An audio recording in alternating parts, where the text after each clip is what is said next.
walk out drive here and compared it to yesterday when I was planting my garden. It was beautiful blue sky and not a single cloud other than the puffy cumulus ones that we always expected to see.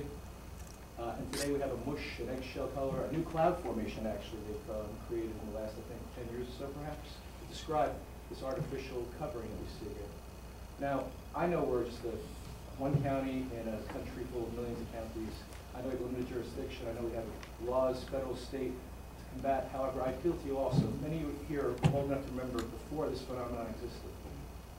It's only been around since the 1990s that we see these planes leaving persistent trails.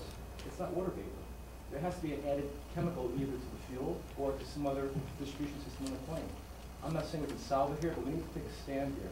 IR 2029 was a step in that direction, and perhaps it wasn't perfectly crafted.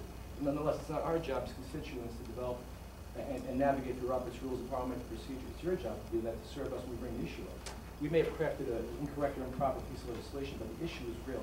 Simply take 5 minutes during your session here today and look outside and ask yourself, think if you're over 40 years old, do I remember these clouds when I was growing up?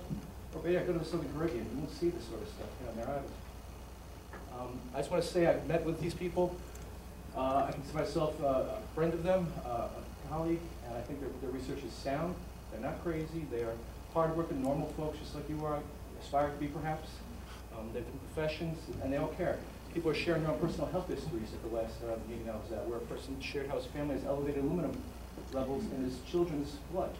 Of course, it could be cars, it could be coal, it could be smokestacks, et cetera, et cetera. But I can tell you what it probably is partly straight up in the sky there. Ask yourself, why are planes intermittently leaving persistent chemical contrails as compared to water vapor, which will dissipate in just minutes? And ask yourself that question because down the road, someone might be asking you, what did you do about it when you knew about it? That's all I'm going to say. Thank you very much for your time. Thank you, Stephen Searle, followed by Harold Goodall. Good afternoon. I'm Stephen Searle with Peconic Land Trust, and I'm here to express our support for Resolution 1212, authorizing the acquisition